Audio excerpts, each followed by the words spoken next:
Hello, everybody. My name is Sean Linton. I'm the health editor of the Sunday Times and chair of the Patient Safety Congress. And I'm joined today by Penny Dash, chair of NHS England, who's going to be joining us at the conference in September to discuss the many pieces of work that she's been doing in the last few months and what that might mean for the future of the NHS. Penny, thanks for joining us. You've been incredibly busy in just a few months. You've already produced a number of reports for the Health Secretary, a number of reports on the future of the NHS, and of course, we've had the 10-year plan.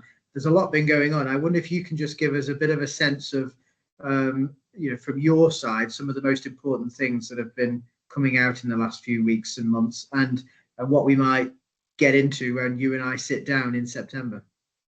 Yeah. So yes, it has been a busy few months. I think not necessarily areas that we will significantly get into in September, but important to say is, as well as the reforms to the system, also been doing a lot of work on the integration of NHS England into the Department of Health and Social Care. So that's one area. Secondly, looking to really develop the ICBs, which perhaps we should come back to.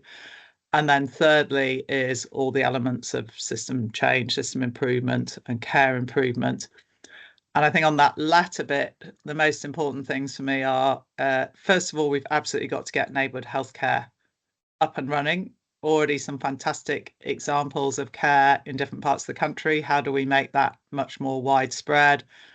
And as part of that, how do we tackle some of the real sort of nuts and bolts of ensuring that people can book appointments online, ensuring that people can get through on the phone when they need to do that, ensuring that we look after people as much as possible outside of hospital rather than having to go up to hospital even for a fairly straightforward urgent care need. So getting neighbourhood healthcare up and running, absolutely fundamental, spending quite a lot of time on that. The second big thing is the whole digitalisation. I mean, that underpins everything that we do. There's obviously quite a lot in the 10-year plan, but moving from talk to action, again, will be crucial and should be a significant enabler of improvements overall, including quality of care. The third bit would be some of the other changes that we've been talking about for a long time. So particularly things like outpatients, really fundamental that we get on and reform it. Again, people have been talking about it. It was great that we had quite a bit of focus up at Confed in June, but again, need to get on and make those changes. And then the final bit that I would refer to, particularly present, top of mind at the moment, is around workforce.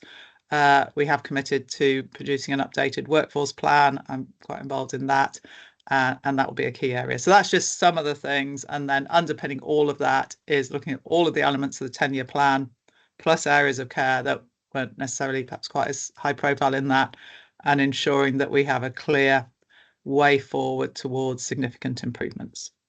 I mean, there's a lot we could get into there. Yes. I mean, it's a huge reform agenda. You're coming to the Patient Safety Congress. I think you're the first chair of NHS England to actually sit and discuss some of the issues with our audience. So that's great. Thank you for doing that. I suppose the question I have, given all of this reform that's going on, and it is huge, you are rewiring and changing the whole way the system works. There is always a concern that actual patient safety, actual quality of care, the patients who are at the receiving end get lost in some of this. And we saw that with the Francis report. There was talk of that there. I just wonder if you could briefly tell us how are you making sure that we're not losing grip of those issues and we're not making those same mistakes again? Yeah. So I think one of the sort of biggest differences now compared to 10 years ago, 15 years ago, 20 years ago, is that we have got much better data.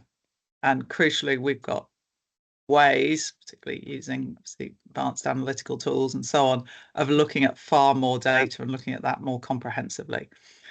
And so while the focus of colleagues in NHS England across the system has been been in the last few months about developing the oversight framework, fine, we've got that. And crucially, that does have quite a few quality metrics on it, which I was pleased to see. But I want to develop a much broader set of metrics and essentially say, are we capturing enough here that we ought to have pretty good early indicators of if things are not going as well as they should be. That's partly, I think we need to do that anyway for all, or certainly for top of the shop, wherever that is, NHS England, Department of Health and Social Care. But in order then that we've got a consistent set of metrics that run throughout the whole system, even though different places will want to develop some of their own. But it's also going to be a key focus of the National Quality Board. So I've been spending quite a bit of time last week actually looking at the terms of reference for the new National Quality Board, thinking about how that will fit into the future governance structures. But yeah, that's sort of the mechanics. Much more important is the content.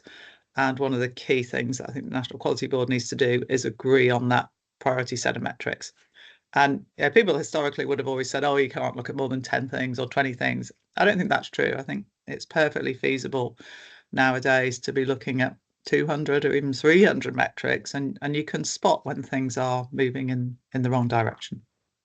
Interesting. So when we sit down in September and have a conversation about all of this in some detail, I will want to talk to you about some of perhaps the messages that you might have for the safety audience, because I think there, in chatting to you before, you've got a clear view, and I think Jim Mackey at NHS England and Wes Streeting has got a clear view that maybe we've lost our way slightly on safety and quality. I wonder if you could briefly sort of give us a teaser perhaps of where you're heading on that. Well, I think, as I put in my review of the wider regulatory landscape, some of the data is not good. And I would point to the data on quality of care for diabetes. So diabetes is one of the biggest contributors to morbidity and mortality in the country, as well as a considerable contributor to levels of hospital activity when people get complications. And yet we know that we can actually support people with diabetes to actually lead pretty normal lives. And that's all about good control of their diabetes, achieved through good diet and exercise, but it's also about regular checkups and regular contact with things like particularly specialist diabetes care nurses. But the data on that is staggering, the differences across the country. And people didn't believe me when I said, do you realise that the data that sits on the NHS England website shows that some GP practices are delivering good quality care to less than 2% of their patients with diabetes? People didn't believe me. I sort of got queries, including from within NHS England, saying, oh, this isn't right, this is right. I'm like, it is right. And that is, such a good example. That data is there. It's there. Anybody can download the Excel with that data in it. And, presumably there's a team somewhere that can find those individual GP practices, but you can see that at an ICB level. And you can certainly see that at a primary care network level. So that can't be acceptable. So that is a very tangible example for me. I'm going to keep talking about it. I'm going to keep talking about it. And I'm going to keep saying to the ICBs and to the PCNs and to people bidding to take on neighbourhood healthcare contracts, what are you doing about it? And I could come up with another 10, 15, 20, 50 examples of that. So it's, you want to see some tangible actions rather than talking about some of this stuff, I think. Yes. You have some growing frustration, I think. That's yes. Well, I'm itching to get into this with you. I'm really itching to get into this interview with you, Penny. So I'm really looking forward to September, and I'm sure the patient safety audience will be as well. So thanks so much for giving us a brief rundown of your thoughts at the moment. And as everyone watching, I hope I look forward to seeing you all in Manchester in September.